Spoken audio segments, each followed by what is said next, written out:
Hello, everyone, and welcome to another episode of Get in the Garage. We're a music podcast. For music lovers. We've got another great show planned for you today, but before we do, like we always say, don't forget to like and comment and subscribe to the podcast, and also share it with all your friends. It's a very small gesture on your part that makes a very big difference on our side of the camera. So, Luke, how about you? Can you give us just a general quick rundown of the podcast? Yes, this week on the podcast, we have music news like always. We are going to talk about the new Beatles Revolver remix. We are going to talk about Steely Dan's 50th anniversary of Can't Buy a Thrill, their debut album. We are also going to talk about the brand new album from King Gizzard and the Lizard Wizard, Changes. I just want to also note that this is the first week in many weeks that I have not flubbed what our show is going to be about. Oh, huzzah.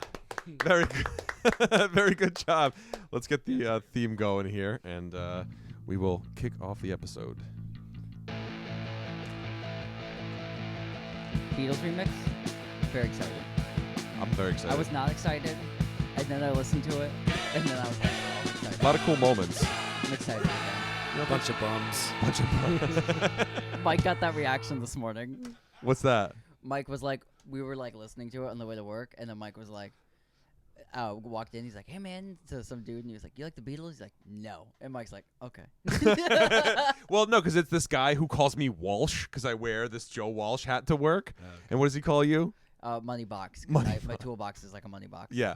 So we're Money Box and Walsh for anyone. But, like, he goes to see Iron Maiden. Like, he's, you know, he just went the other day to see them. He goes to concerts constantly. So I'm like, oh, he's a music guy. He shouted out Joe Walsh. And I was like, hey, man, do you like the Beatles? And he's like, no. And it was very, like, dryly just like, no, not really. He's like, Sgt. Pepper's is an okay record. Because he's a hard rock guy. He is a hard rock Yo, guy. he is so loud. Can you check his levels? Michael? I am? Yeah, you're blasting my ears. Oh, my goodness. I'm sorry. It's okay. Talking to the mic. You might I'm just be a talking little to the mic. You're good. Okay. I'm all That's right. much Is that better? You were loud. I can't hear. I'm wearing different headphones. So maybe Oh, that's he's like why. screaming. Yeah. Hello? Can you Oh, hear me? yes. Those Yeah. seem soft. That's Right. Okay. Yeah, it's screwing me up. So Wow. Yeah. anyway, so music news. I got caught Music up here. I news. got We caught are up. not a legal podcast. We are not, no. Taylor Swift is going on tour, which is very exciting. She's Yes. announced her 2023 tour. She has not toured in 5 years. We had Really? COVID, so that went through it. Yeah, it's been 5 years since the Taylor Swift tour. Also, currently, I'd like to note that Taylor Swift holds every single position in the Billboard Top 10, which is a first feat by any single artist ever. So that's really exciting. Taylor Swift is having a massive moment right now, and her tour will be next year. And some of the artists that are going to be opening are Haim, and Muna, a band we have covered on the show before. So that's pretty exciting. Phoebe Bridgers is also going to open some shows, and that's going to be from March until August of 2023. So The Taylor's- Eras tour. Yes, Yes. the Eras tour. And let me see here. So for those of you who are in our area, like say like the New England, the tri-state area, she'll be at Foxborough 2 nights in a row in May, and then East Rutherford, New Jersey, at the MetLife Stadium 2 nights in a row. And then at Football the Lincoln arenas. Financial Field, Philadelphia, Pennsylvania. Yeah, 70,000 people. They're all stadiums, man. She's all Garth, stadiums. She's on the Garth Brooks level. Congratulations, Taylor Swift. Yes, maybe she'll set off a Richter scale at one of her shows, like our friend Garth did. Maybe. So yeah, the Taylor Swift having the moment. I'm pretty surprised big. she hasn't toured in 5 years. Yeah. Yeah. She kind of did those like a more understated, folkier things, and I think she's like back in the big pop way now. So Sure. yeah. Big pop. It's the moment. She's Right. having it. Yeah, interesting. Well, we'll be on the lookout for that. See, I'm sure there'll be like all kinds of videos and stuff and all that. So we'll keep an eye out for that once that If rolls we off. know somebody that goes to the Foxborough show, we'll give you a show report. Yeah, we'll give you a full on minute by minute show report. So mine's not really news. It is, but it also isn't. Did you guys catch Red Hot Chili Peppers doing "Smells Like Teen Spirit"? I did, and I didn't enjoy. Oh, I also did not enjoy. They do this thing every time. their guitar player. It was do you know like, his name? John John. Frusciante. I watched it. Yeah, John Frusciante. Every Yeah. time he like rejoins the band, when they play out live, they always start to like jam like really intensively in the middle of the tour, and also start to like cover very random songs. There's so many from the Stadium Arcadium tour where they like cover just the most random songs. Yeah. How Deep Is Your Love is one that I remember that actually turned out pretty well. It's pretty good. Is it? Yes. You would think it's terrible. God, I'm looking at you. I haven't seen it. It's I don't pr- know. it's I pretty love the good. song, but I don't know. Oh, they do like a pretty How like. deep is your love? No, he doesn't sing it. The guitar player sings it. But so they always are doing this when he rejoins Yeah. the band. So hopefully it comes from some more maybe tasteful covers. It was weird. I'm a hater though. Like I watched 30 You're a seconds Chili of it Peppers and I hater. went, yeah, this is how they always sound to me, which is like Crap. the world's best sloppy band. Yeah, they Like, were. Whatever. It was a bit slapjalop. There was a lot of people sipping on the haterade in the comments though. At the very least, I saw it like a Stereo Gum posted it, and I was like going down in the comments. This is just on Instagram, and it was like everyone was just like, "This is trash. This is trash. Yeah. This song's been ruined for me." Stuff like that. And I Well, don't think It's not breaking news. They've sucked for 30 years. So. Modern rock radio has already ruined that song for me. So Yeah. Anyways. So anyway, that there's a little bit of mine. Jeff, do you have anything? Yes, some sad news in the world of hip-hop music. Rapper Takeoff from Migos was shot and killed late Halloween night outside of a bowling alley in Houston, possibly over a dice game. 28 years old. A group that was kind of the top rap group, I would say, for the past decade. One of the forebearers of trap music. And in my opinion, Takeoff was my favorite of the three. I love his voice and I love his cadence. And it's sad because, I don't know, we'll see what the reason was, but a young dude who... gun violence always seems Yeah. very pointless. And he had just put out a record with his uncle Quavo, who's also in Migos. They had put out a duo album not even a month ago. So it was kind of like they were on a new path doing their own thing, and life cut short. And yeah, pretty sad. If you like Migos or if you want some flavor of Takeoff style, some songs I would recommend. He opens up T-Shirt. He opens up Fight Night. And he has a great 16 bars in a Cardi B song called Drip. He's the second of the three Migos guys to rap with that. Like, check out this 16 bars. I'll play it at the break for you guys. And it's just like, it's great. So, Yeah. R.I.P. Rest if in we're peace. throwing out RIPs Yeah. real fast, I'd like to also shout out DH Pellegro from the Dead Kennedys, Wow. their second drummer. He was their longest drummer in the band. He is on the seminal song "Nazi Punks Fuck Off," "In God We Trust," and "Plastic Surgery Disasters Onward."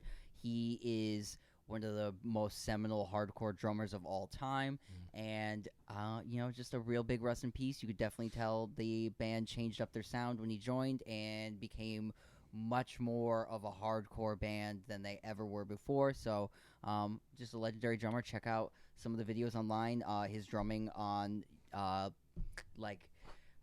California Uber Allies later on live shows is much more brutal and intense, and that drum fills are very, very, very good. So And he just died. check it Like, out. he fell in his house, supposedly. Yeah, it's like Might have had a heart thing and fell. Or yeah, trauma to the head, like an early accident. 60s, I think. Yeah, so very Jeez. unexpected and very sad, and one of the greatest hardcore drummers of his era, and really one that stuck with the band for a long time, and was definitely, when you think of the Dead Kennedys, he was the Dead Kennedys drummer. So very, Yeah. very big loss in that And, world. and a black And a black drummer. in a predominantly white genre, and a lot of Nazi type of white people Right. in Yeah. that world Right. who would infiltrate that world. So a kick-ass figure, drummer since the early 80s, mid 80s with yeah, Dead Kennedys. and also, some of the best buns ever, some of the Yeah. best hair in rock and roll. He had the what do they call those? I can't think of what they're called, but anyway, he had buns on his head, rabbit ears all the Yeah. time. He Okay. tied Oh, his yeah. hair up. Did he have dreadlocks? N- And then he. Kind of, not really, but he would have braided hair, and he Yeah. would Oh, gotcha, bun them gotcha. up on the top. Knots. Yeah, Yeah. into, Yeah. two knots, and they look like bunny ears. So, Yeah. some of the best hair in rock and roll too. I'd like to point out. Yeah. To piggyback on the RIP train, contrary to popular belief, Jerry Lee Lewis is dead. Oh, you're gonna rest in Everybody- peace Contrary. that old terrible man on our show. Real quick, hey Jerry Lee Lewis. I know Um, what I'm saying. No, this is the thing that I wanted to talk about though that I thought was hilarious was the fact that like a week before Jerry Lee Lewis died, there was a bunch of like media outlets that were like, you know, Jerry Lee Lewis isn't dead. He's still alive. Like there were rumors that Jerry Lee Lewis was dead, and they published all these articles that was like, no, he's still alive. And then like a week later, he dies. And it's just the irony of the fact that like everybody thought he was already dead. Everybody came out and was like, no, he's not dead. And then he dies like a week later. I just thought that was kind of, you know, kind of ironic. Jerry Lee Lewis, some great early rock and roll tunes. One of the worst people in the history of rock and roll. Alleged murderer. Alleged and murderer, yeah. I've been telling Mike that for like the And past week. Every time we bring it incestuer? up, Listen, man. He married his... yes, She was a first cousin, first remove. It's no big deal. it's no big deal. Listen, a big deal. 13-year-old has the right to choose. Oh, man. So gross, dude. Different times? Different times. Nah. It was a different time. It was the early Listen. 80s. No, listen. If people were outraged in the early '60s about it, it was gross then. Yeah, I don't know. Jerry Lee... Yeah, like, that's the thing, man. Jerry Lee Lewis, If you we're know, gonna shout out like a Jerry Lee Lewis recording, Jerry Lee Lewis live at the Star Club, 1965, Hamburg, Germany, is one of the best live recordings Don't ever. stream it so his estate gets no money. Yes, please. it needs to go through the... It needs to go to the dowry that he was indebted to his 13-year-old Oh, cousin. man. The fucking What maniac. a piece of shit. Yeah. rest in shit. Rot in pieces, Rot in you dirty pieces, dog. You old creep. In business news, Huey Lewis and the News No, I saw that. sold their catalog from their debut in 1980 until their stuff from 1994 to Primary Wave Music for about $20 million. Huey Lewis, who unfortunately suffers from Meniere's disease, which is like a really bad genetic inner ear problem. It's like tinnitus and all these complications.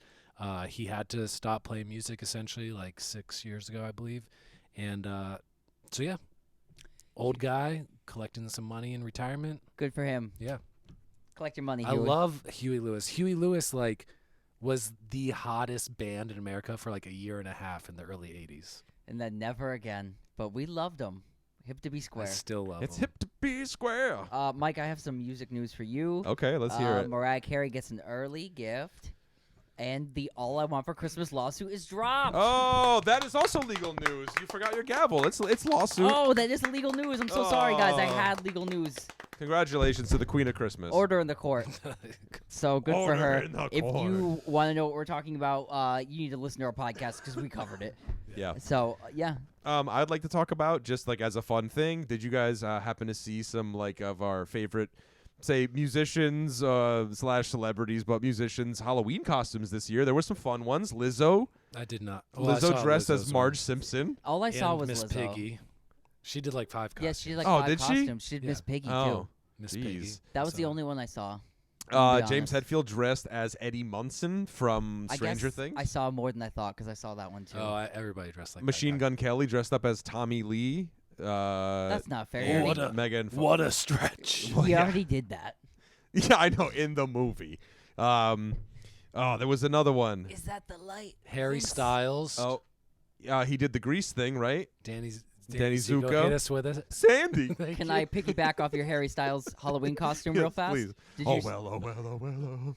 Did you see that he registered like 58,000 voters No way. through like a contest? Harry Styles? Yeah, He they were rocked like, the vote. But they were all they're all registered to vote in the United Kingdom now. Yeah, I know.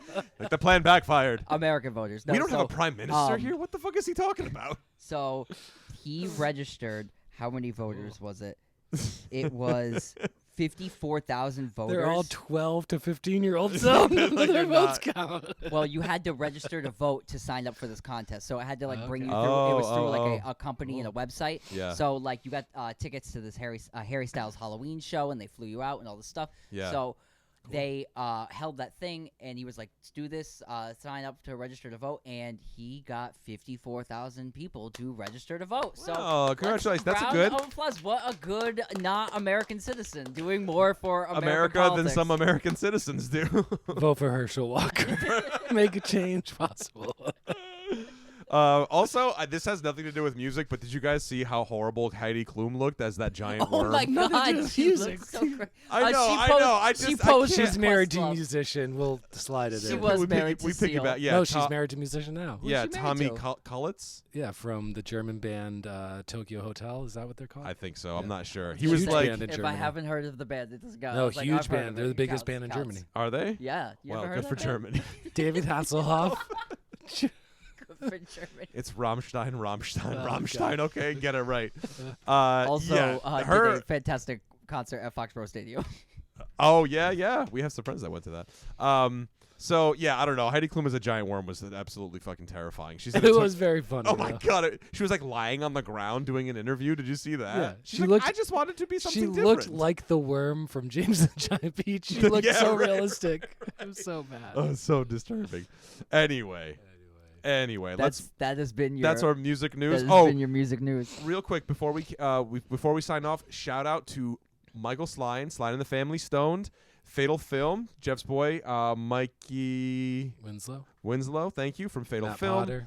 The Dave Bards of Gungy Womp, Cubwise. I can't remember his name. Bards but of that is his name. Gungy Womp. The Bards of Gungy Womp. It Jeff was Butler. It was What awesome. a fun time. They were like an old timey band, and they played some sea shanties. They played the Yeah. Game of What do Thrones you do with a theme drunken song. sailor? What is Irish so, folk stuff. Yeah, and shout out to the Wolfpack too for coming out on that Halloween show and just I know some of those guys, howling, relentlessly howling the entire night. Yeah. But yeah, Michael Sline and the Family Stoned. Definitely check them out. We sing their praises all the time on this podcast, but we saw them play in killer set as always, and all our love to them. Yeah, so check out all those bands, rewind it, and listen to what we said again, and go check them out. Yes, absolutely.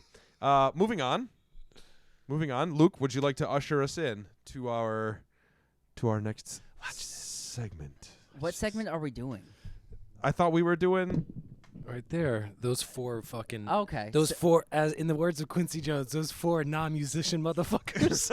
So here we go. We are going to talk about the Beatles' new remix of Revolver. It is done by Giles Martin. Is that correct? Giles, but yes. Yes, Giles. Thank you for the pronunciation. He remixed this album with brand new technology that was made during the Let It Be project. And Shout out to Peter Jackson. Let be. Get back. Get Back, Sure, sorry. Sure, during the Get Back movie project, which allowed him to take previously mixed down tracks and separate them so he could remix them into a new stereo mix. So that would mean he was able to take the snare drum and isolate the snare drum and not have any guitar mixed into it like it had previously had been. This technology, like I said, is brand new, and we have a new stereo mix. We have the extras that come on the box set, which are very fascinating. New takes on Rain and Yellow Submarine and Your Bird Can Sing. All this fun stuff that is coming out now that you get to really deep dive into. Some of it we've heard before. Some of it we're hearing for the first time. It blew my mind on a couple things. The stereo mix is pretty cool. Mono mixes of everything too. Yep, mono yes. mixes as well. Yeah, On the Super Deluxe box. Yeah. Yeah, I loved how in the bonus tracks you get sort of the creative process for certain songs, like how they take Yellow Submarine from what sounds like kind of like a folky type song to sort of this, goofy poppy sort of like, and then Ringo takes over. Originally was sung by John Lennon. I love that stuff.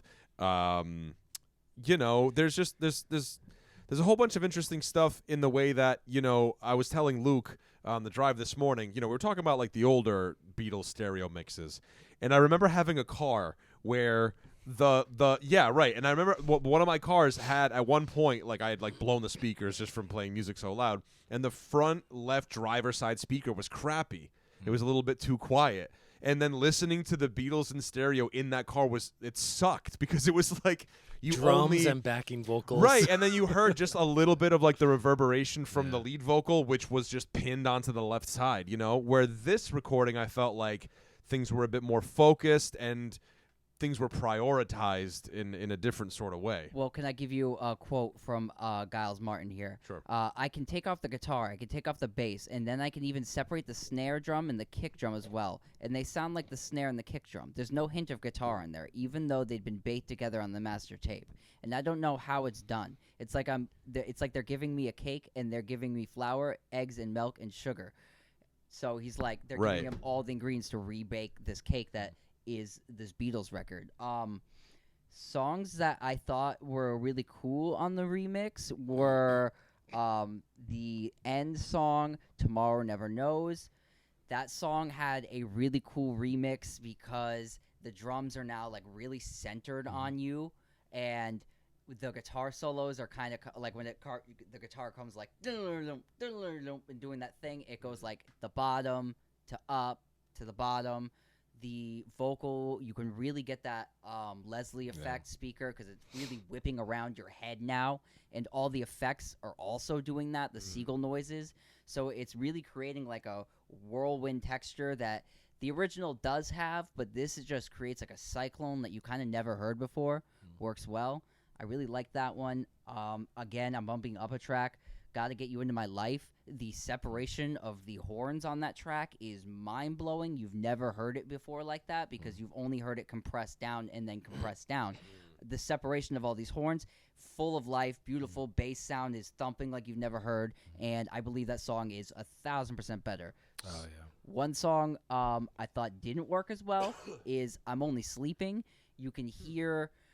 I'm Only Sleeping originally comes with this kind of like foggy, hazy audio gunk on it that works well on the song because the song's about sleeping. And now it's a much cleaner tone on the whole track, and that whole gunk is like thrown right off of it.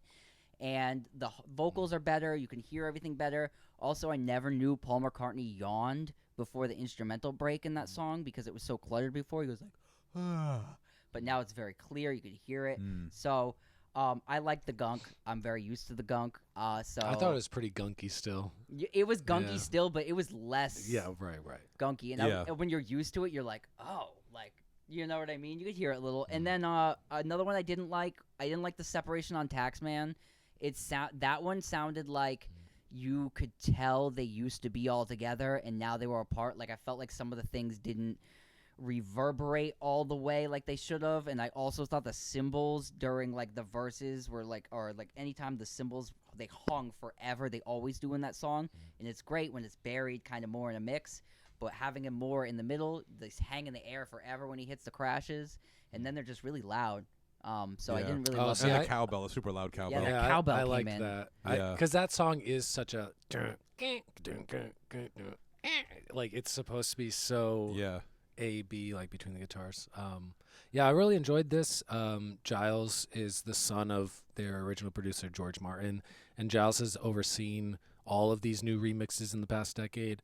And I think it's great. I think we're used to that 1987 CD version of the mixing where everything is hard right and left. And my brain kind of like still memorized the songs like that. Like I'm expecting to hear certain things, certain places. But this is just like more vivid, more alive, bigger scope, more depth. Overall, like, you know, this is in the top 3 at all times of Beatles albums for me. This is their 7th album. This is like right in the middle of the pack. This is the album that precedes Sgt. Pepper's. And this is like the real transition album because it's, in my opinion, the best of them as like a rock band, but it also has Eleanor Rigby with the orchestral stuff. It has Got to Get You in My Life with all the horn stuff. It has Tomorrow Never Knows, which is the final track, and it's like, this is where we're going on the next thing. Like, this is where we're headed. I just really enjoyed this. I liked a lot of those unreleased little tidbits, rehearsal things. If we're going to talk about some ones that we really enjoyed, I really liked the version, I think it's listed as version 2 of And Your Bird Can Sing, and the song sounds like a Birds song, the band The Birds, where the bass is like doom doom doom doom doom doom doom. And I like the take after that where they're giggling, trying to record the trying to record the vocals.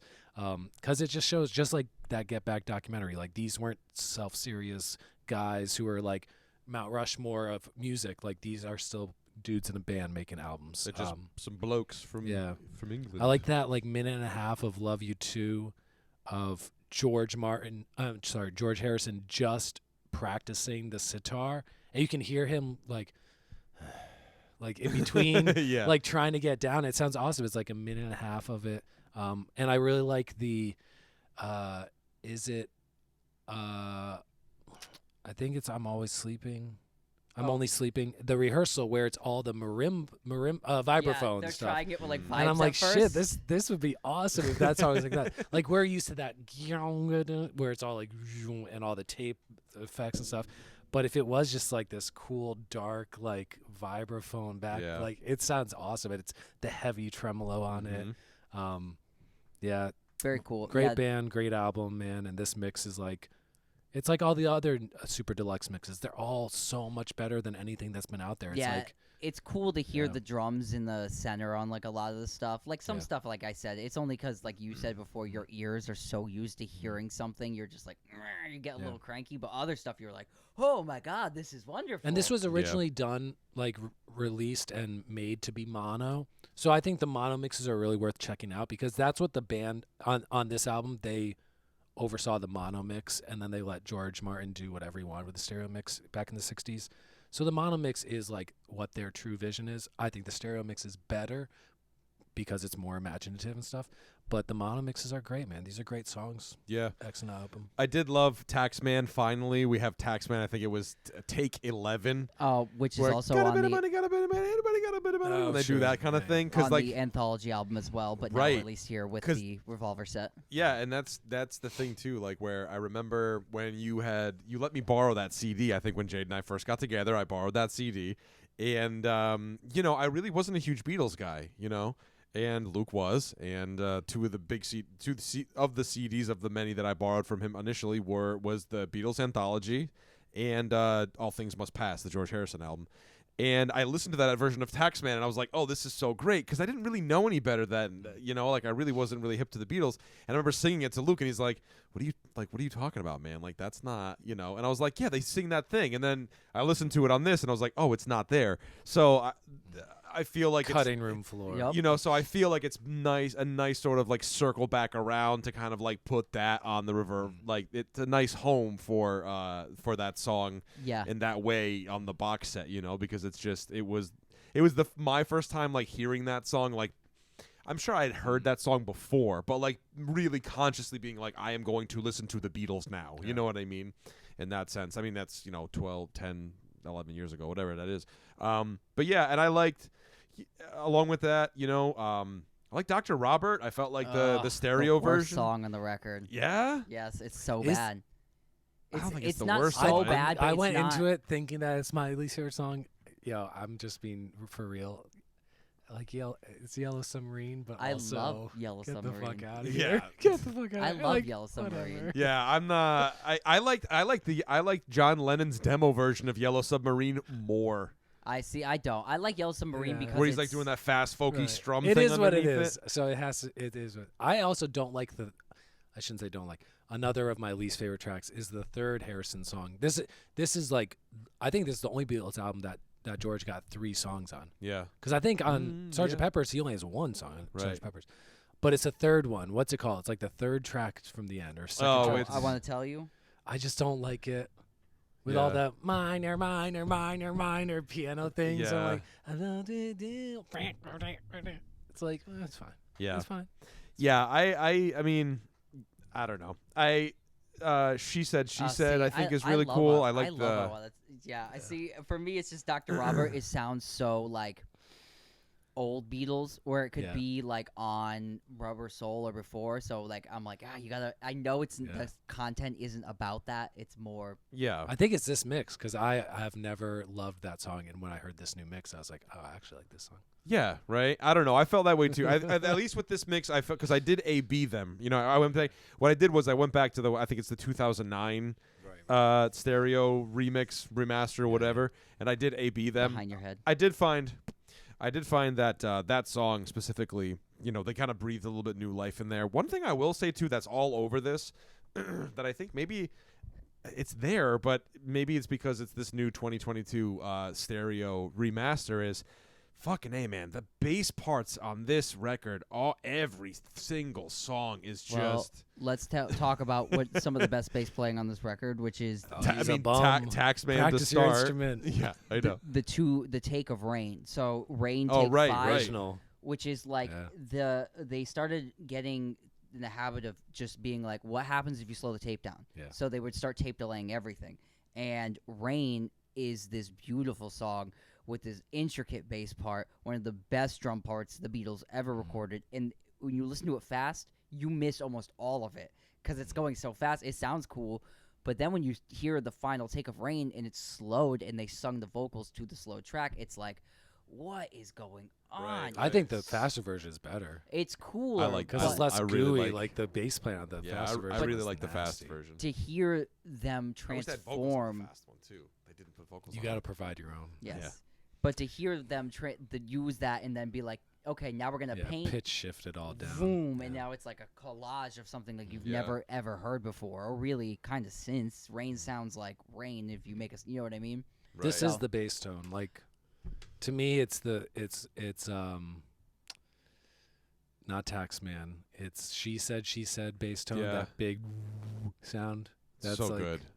It's the best, man. It's Paul so McCartney. good. Yeah, and people sleep on Paul McCartney as a bass player. I feel like Not this guy. it's definitely not us. We give him his rightful due. But you know what I'm saying? Like the conversations, like the John Entwistles and the Jack Bruces and the John Paul Joneses, which of course, yes, they're great bass players, but don't get it twisted, man. Sir Paul McCartney. Yeah, McCartney does so much more lead guitar than people realize. Oh, yeah. he does. Oh, we were Solos. talking about that. Yeah, we were talking about that does the so. earlier Taxman today. solo. Yep. Right. A Yeah. lot of the time too. Read Jeff Emmerich's book because it's so amazing. Engineer of Yeah, all their stuff, pretty much. he really. This is like the record he goes into detail about most because you could tell there's one he worked on the most, and all that stuff when they get into like the nitty gritty of this record, he's the bass playing is Paul McCartney. They didn't have patience for George Harrison to get as creative as the rest of them, so Paul would just grab things and start, so Right. George really doesn't play a lot of lead guitar and early Beatles stuff that people don't really realize. So Right. very interesting. Yeah. My favorite Beatles album cover, Klaus Vormann, Yes. who was a longtime bass player for Klaus. pretty much all these guys' solo stuff. Yeah. Yeah. Yeah. Great, Shout out to great Klaus. cover. Where Where does this line up in your like Beatles? Oh, it used to be like not very like ranked in my selection of because it was just not an album I had or like was that like with it. But after reading that book, I really got sunken into this record because it was so immersive to read about the making of it. And I would probably say this is like my second or third favorite Beatles record now. So I'd say it's right about there, competing with first or second Beatles record possibly. Yeah, I would say I lean like 70% of the time Abbey Road is number one, 20% of the time Revolver's number one, 10% of the time Sgt. Pepper's number one. Yeah. Abbey So Road, this is always a strong two. I love it so much, but it's just got the biggest stinking turd on it that I really hate. Which one? Octopus's Garden? No, Maxwell, thank you. my favorite song. The Oh, worst- you don't like that Have song? some respect for I what's love his that name? song. Malcolm, what was the guy's name? Everybody in that You know the band, guy who's like everybody's face, Oh, yeah. whatever. his The name is. roadie. Malcolm, I think. yes, Yeah. everybody in that band hated that song except Paul McCartney. I'm with everybody in the band. We stand with you, Paul. John was quizzical, mighty metaphysical. Yes, Revolver, check it out. You Yes. know, the Beatles, they're a pretty good up and coming band. You should listen to. That Paul McCartney's going to blow up one of these days, One I'll of tell these you what. days. All right, let's take a quick break. We'll come back with Yeah. some more goody goodness. We'll be right back. This episode of the podcast is brought to you by Hofner Guitars. I have here the Hofner Shorty. It is a full-scale, travel-size guitar. You can find this and all of their products at hofnerguitars.com. All right, welcome back, everybody, to Get in the Garage. We're the music podcast. For music lovers. On to our next segment, which I am sure Jeffrey is excited about. It's one of his favorite bands. Jeff, would you like to usher us into this exciting new reissue that's about to happen. So And anniversary. we are talking about the 50th anniversary of Steely Dan's debut album, Can't Buy a Thrill. It came out in November 1972, and the band is doing these new vinyl mixes that are coming out starting now and for the next couple months. This album is the only Steely Dan album to feature the band as 6 members. That is lead singer and keyboard player Donald Fagen, Walter Becker, the bass player. The 2 of them write all the songs. Another vocalist, David Palmer, drummer Jim Hodder, guitarist Denny Dias, and guitarist Jeff "Skunk" Baxter. Nuclear scientist, I Yep. believe. Yes. This album I'm is not joking. No, not I joking. know. He works for the Department of Defense as a consultant. Our fate is in this man's Yes. hands. In this walrus mustachioed skunk's beret hands. wearing yes. So debut album, little small history of the band. Donald Fagen, Walter Becker started as songwriters. They met each other at college, at Bard College in New York, and they went to be songwriters at the Brill Building in New York City. And they got some songs on some people's albums. Barbara Streisand, notably. Who's that other guy? He sings Mandy. Oh, Barry Manilow. Barry Manilow. I think they did a song or 2 for him. That's why I looked at you. I was maybe like, Neil Diamond. Yeah, but like that whole world of like that soft rock, Mm. late 60s stuff. And they found that their music was a little too obtuse. oh, sorry. I just turned on You threw some reverb on it. And so, what is going on? I don't know what happened. There we go. There we and go. so, Sorry. Jesus. No, it's still on the I double. know. I don't know what's happening. Just keep going. Anyway. I'll tidy it up here. So they were songwriters, but they were told they'd do better on their own, like performing their own songs. So they put a band to make their music, and this is the result. It's a 40-minute album. It's, I think, 10 tracks. It has hits like Reeling in the Years, like Do It Again, big hits. Like out of the 10 Steely Dan songs people know on the radio, those are like 2 of the biggest ones. And I'd say Dirty Work has become Dirty Work, yep. probably like a later kind of hit. Yeah. It's probably like an OAR back in the day, but yeah. now with the Dan resurgence, I hear Dirty Work Yeah. all the time. Yeah. So. I like Dirty Work, but unfortunately I do put in this like second category because it's David Palmer singing lead vocals, who's a good singer, but also he was in the band officially for a year and a half. Right, so let's kind of get to that point. Yep. There is the forming of the Steely Dan band, and the presence of the other singer is really just because Donald Fagen didn't have the confidence to sing live in concert. And so you kind of get this weird fragmented Steely Dan album where Donald Fagen is the real voice of the band in the way that Bob Dylan sings a song the way Bob Dylan sings it, and Donald Fagen sings his songs the way he sings them, and the personality and strangeness of his voice also reflect the personality and strangeness of his lyrics. And the other singer is just not really doing it. Like Dirty Work sounds like it almost could be any band. Yeah. Right? Like, and Brooklyn, he sings lead on Brooklyn, which is another. It sounds so like every band. It sounds like every band, but even like Brooklyn though, that song sounds more like the Steely Dan vibe where if Donald Fagen sings it, you're like, oh, yeah, because he's talking about his Nate. It gets more weird in the inflections. When he sings it, he's just like, I'm singing a song. And you're like, okay, that's nice. And they have a third lead singer on this album, too, because drummer Jim Hodder is the lead vocalist on the song Midnight Cruiser. Which is... So it sounds very much more like a group project album, like later bands. Jeff "Skunk" Baxter joined. Doobie Brothers, where it's a lot of different singers. Chicago had a couple different singers. Like, a lot of bands that era had that thing where it's like, well, we have 3 of us that sing. So this is just, it's kind of an outlier album in that way. Midnight Cruiser as well is also like a weird like dud on the album. Like the rest of the songs from you are like pretty passable, but Midnight Cruiser, you could tell you're like, oh, that one's more like a, well, you could sing a song, man, like kind of thing, which is like, it works, but it kind of doesn't. But where we're talking about like, where does Steely Dan get his greatness? Do It Again is the album opener, for me, it just transports me to like a desert world. It's got that like weird push pull beat and the like Right, the guero yeah, and going back and all forth. the percussion. And the lyrics are really Steely Dan to the max. They're about a loser, which is like every Steely Dan song is about some kind of loser or downtrodden individual in society. And I really love Do It Again. When I first got into Steely Dan, that's the first album I got because I just had it from someone like gave it to me in the pile. And that track instantly I was like, oh, I know this song first of all, and second of all, I love this song. What do you feel about the other big single, Reelin' in the Years, like the other huge one that gets played on rock radio every day? I mean, I love that song. It's such a kick-ass song. It's Elliot Randall on lead guitar because they did have some session guys play on this, and it's like famously it's Jimmy Page's favorite guitar solo of all time. It's kind of like a 3-part guitar solo. Yeah.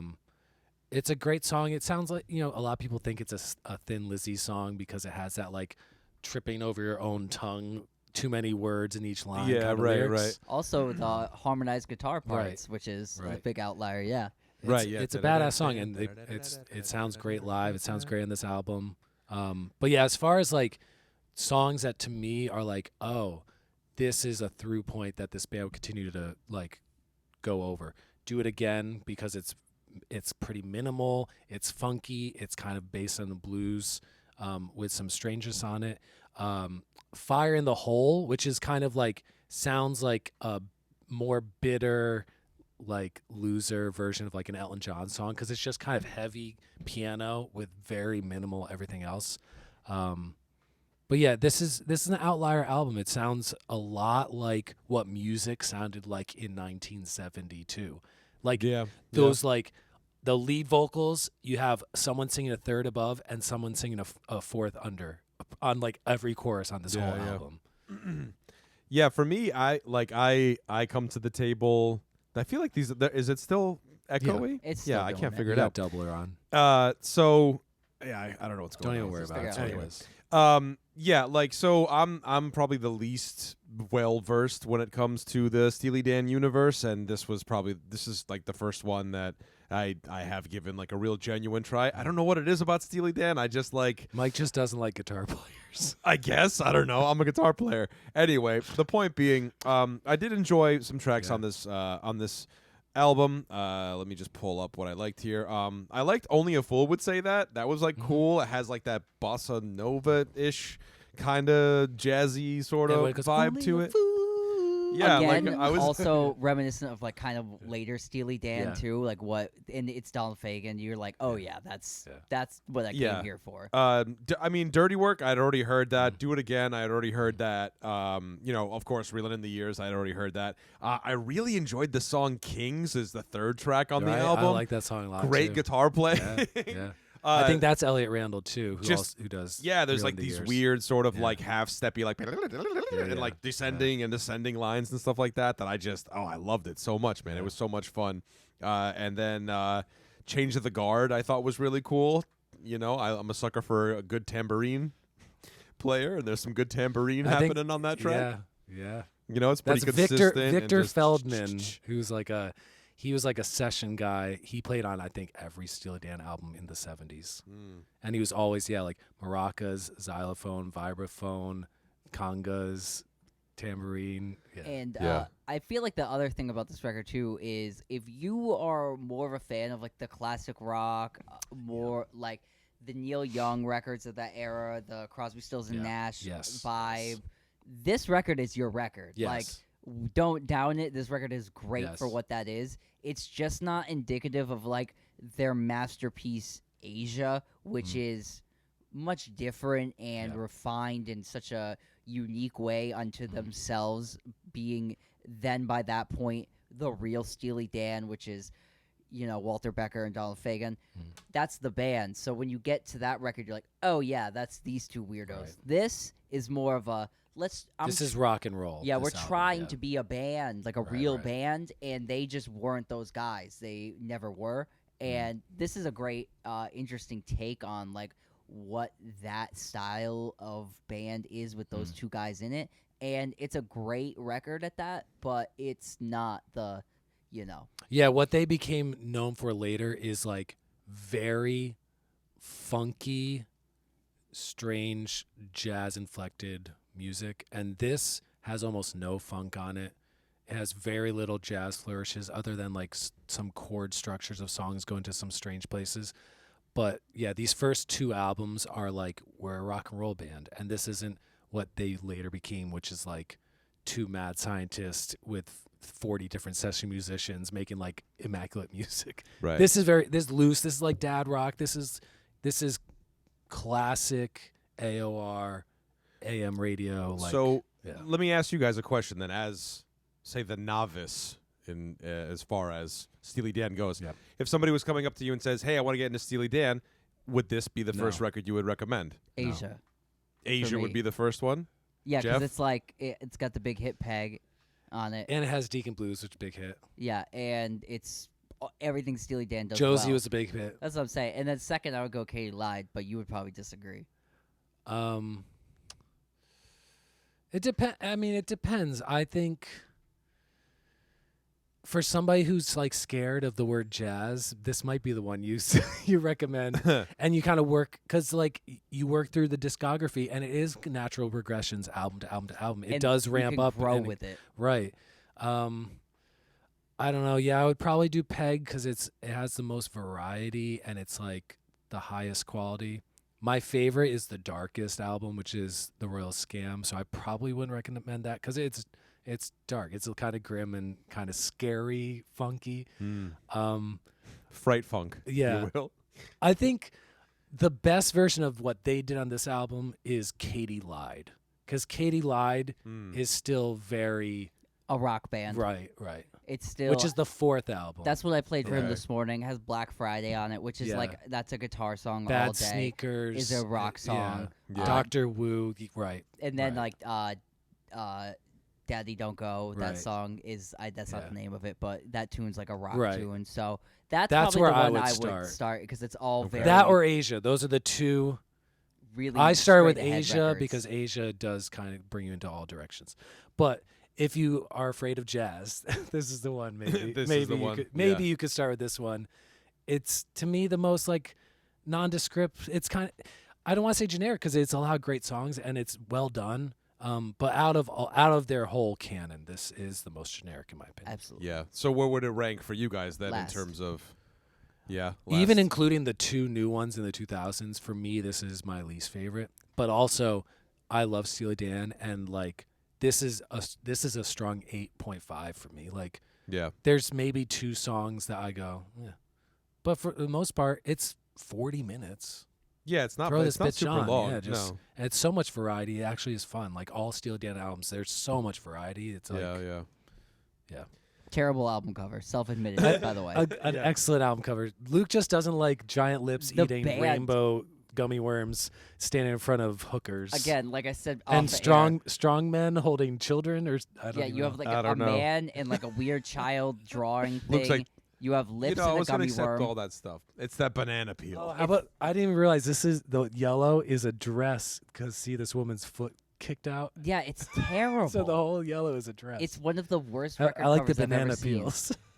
So here's my thing. Can't buy a thrill, right? Are these all life's thrills then? Here's lips and gummy worms and here's dresses can't buy and a banana thrill peels. in the world of Steely Dan. The focal Yeah. point.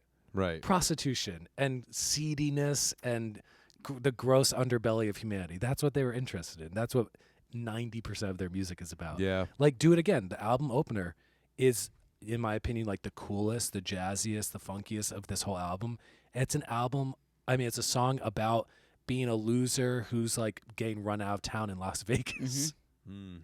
and whose like wife is cheating on them and all that, like, Yeah.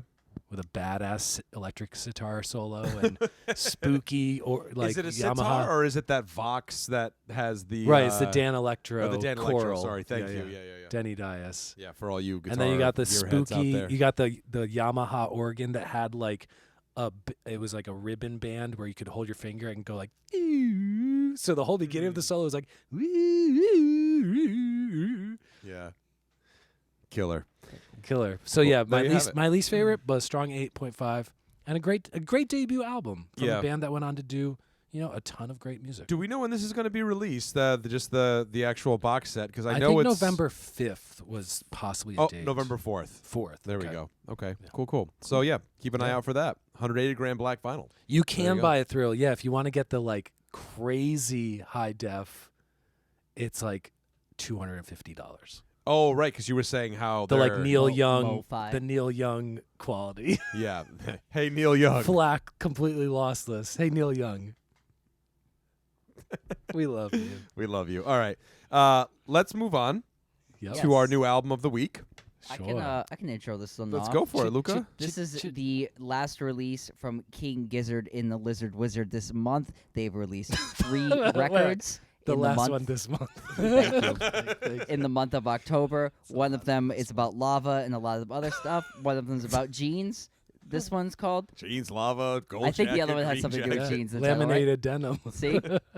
So this one is called. You had me at denim. Yeah. This one's called Changes. The thing with this record, the last record, the lava one, was based on musical modes. This one is based on musical key changes.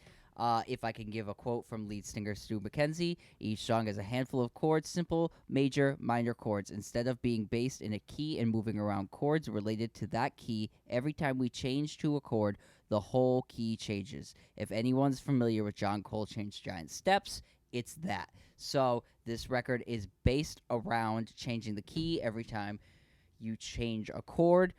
That is played out in the record's title track Changes, a 13-minute opus to that idea. What did you guys think of this record? I enjoyed it. I thought it was a well-paced record. They give you the fast slow, they give you the loud soft, they give you, kind of like a little bit of of flavor, but the cool thing is that the first song is I think it's, how long is it? Like maybe 14 13 minutes. 13 minutes, thank you. And it like introduces these sort of melodies and stuff, and then they kind of revisit that as they carry on.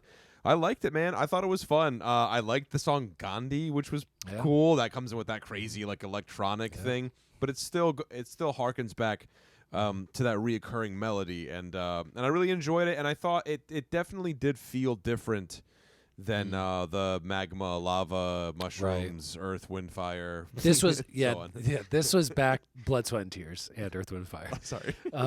This was back to what a lot of their music is, which is Stu McKenzie kind of being the person overseeing it and writing the majority of the music. I enjoyed it. I think my favorite track on this was the opener, Changes, because it is like, here is the theme and here is, the focal point of the record, And they took their music into there's a hip hop section in the middle of it in this 13-minute and they started off as this like garage rock band. So for them to grow, and it works. That's the cool thing too. You're listening to it and they're vibing through this whole song, and the beginning of it is like the piano, like moving, changings like that, and you can see on the album cover the piano's on there as well. And then they move into that like floaty liquid space. They go into that hip hop space, and then they like rock up the ending. It's really everything they do well in one song, and it's such a complicated song when you realize what they're doing in the song. And it's cool. It's kind of like 3 or 4 songs, kind of more like 4 songs packed into one. Very interesting. Yeah, I especially like I said, I liked Gandhi, but then I like how it goes into Exploding Suns after Gandhi. It's that's when I say well paced, that's what I mean, because Gandhi's kind of in your face and intense, and then Exploding Suns kind of like washes that last song away. But I like that idea of the reoccurring theme throughout the album, because there's a sense of familiarity, and it's just reminding you like, hey, we're still playing with this thing, And I liked this album too because it had like that one long song up front, but this felt like better paced than the last one, or at least more like breathable than the last record. Like this one felt more thought out and like themed in that way, where you're saying like they hint back on musical themes, which I really liked. Where the last record for me was a little more like it was more jam centric on like the last one meaning the ice, lava, Yes. whatever. Okay. where that record was a little more like dense in the jamming. This one feels more like themed, even to like it's like change, and they kind of got like the same lyrical thing where they're talking about like the end of times and AstroTurf and exploding suns in the song Exploding Sun. Kaboom. And then, they also have like the heavy LSD songs, which is like Nobody and what I would call Gandhi, which sounds like, they're tripping kind of songs. But it has more of that concise, like, this is a record. And it was way shorter too. This is 40 minutes long. Right. And the other record was like over an hour long. Yeah, like hour and 2 minutes maybe or something. So this is more concise. I love this a lot more. Like Mike said, I really liked the like Gandhi into Exploding Suns. An interesting fact too, this record has been 5 years in the making for this band. That's true. So they started on that title track 5 years ago, which was dissatisfied, left the album, and came back to it in this time. And Exploding Suns is a take from 5 years ago. Yeah, it's where from 2017. Everything else on this record is a current. So I thought that was cool too, how they mixed something that they had done and they like brought it back in and made it work with the rest of the record. So yeah, and that was back in the midst of like the Infest the Rat Nest and Polywana Gala Land, or whatever, however you pronounce that. Onomatopoeia. I also want to say on the hip hop part of this track, when I'm talking about bands and experimenting, that works. The Jack White record from this year, where he has Q-Tip on it and it doesn't work. B, these two songs and the part of those songs, because this is where they took the influence. They vibe on it. It works well in it because it fits with their flavor. They're out of their box, but they're in their box. They're doing their thing. Yeah. The Jack White thing feels awkward and weird and not right for like many reasons. And then I just wanted to, in the same musical genre, an idea that works much better. Yeah. So yeah, throwing that out there. I did like this record so much better. Yeah. It's not my favorite of theirs from the month of October 2022. No, you like the Modes one better? Yeah. Yeah. Very interesting. Blood, Sweat, Tears, Earth, Wind, Fire. Yeah. I also like Ace the of Base. Hate Dancing song, because that was cool, where he was like, I hate dancing, and then like the lyrics changed where like the girl was like, no, you're gonna dance with me, and he's like, I like dancing. So like that was kind of cool, and it was like made me laugh a little. Like the lyric was more like something like, instead of like I'm high or like the sun's exploding. I think the big thing here is that what King Gizzard and the Lizard Wizard has to offer a listener is, if you don't like this album, just wait a month. And then we'll give you something different, completely different next month. That's literally a quote, I think, from their bass player. I think I read that the other day. Oh, really? Yes. Yeah. So, but that's what I'm saying. But they do have, I think, like kind of like to piggyback off of what you were saying, their box is outside the box. More like of a dodecahedron. Yeah, right. So if you don't like this record, how many records have they released since this? It's like 20 something. This is their like 23rd release. 23rd release. So you have another 22 records that you can go back to and listen to. I'm sure you'll find something that you like. You know what I mean? Like they're always also, putting stuff out. I think I announced on the podcast, or at least to you guys, I had said something, but a lot of their albums, their early albums, was taken off of streaming while they worked out stuff with their old label. It's all back. Yes, I noticed that. So there we go. Yeah. So real quick round table, if we can give a rating, what are we going to rate this record? Jeff, would you like to lead us off here, since this is your... So I don't remember what I gave Ice, Death, et cetera, et cetera. I like this one a little less, but it might end up being the same rating because I forget what I gave that. But this is 8.5. That one. Yeah, I would say this is still like an 8.5 for me, because like I really like what this band does. I go along for the ride, and like this isn't a band that's trying to make like songs in a conventional sense. They're like feeling it out and like just throwing a bunch of paint on the canvas and like working with different colors and textures and feelings and vibes and emotions. And so I always enjoy what they do. So 8.5. Yeah. Luke? I'm going to go 7. I like this record more than the last record, and I don't remember what I gave that one. So if my ratings are a little off, forgive me, but this is going to be a 7. I would like them to get a little more like lyrically, out there. So that's my only gripe, but the music on this was much more concise and felt edited, which I really liked. So, yeah. And shout out to the piano on the cover because this is a very piano-heavy, wonderful record. 7. Yeah. Tasteful use of flute I found in this one as well. Agree. I'm gonna pitchfork you guys. I'm gonna go 7-8 on this record. I do like it than Blood, Sex, Sugar Magic, but I enjoyed it, and I'm interested in seeing what they're gonna do next. This is a band that is constantly releasing new music and giving you all kinds of different flavors and varieties, and I think it'll be interesting. Mackenzie, I forget his first name. Stu Mackenzie. Thank you.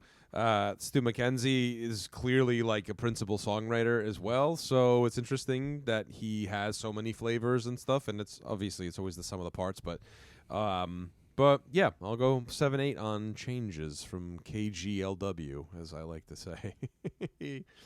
Let us know what you think in the comments below. Also, what do you think of the new Revolver stereo sound? What do you think about Steely Dan? What do you think? Do you want to join the Facebook forum? I'm on 3 or 4 of them. Keep a lookout for that. So, yeah, let us know in the comments below. Also, please, like we always say, remember to comment and like and subscribe and share Tell a the stranger. YouTube channel. Tell a yes, stranger. tell a stranger. To tell a stranger. Tell a To tell a stranger stranger. to subscribe to our podcast about music. It's the best music podcast ever made In the world. in the world. In the world. We'll see you next time, guys. Bye-bye.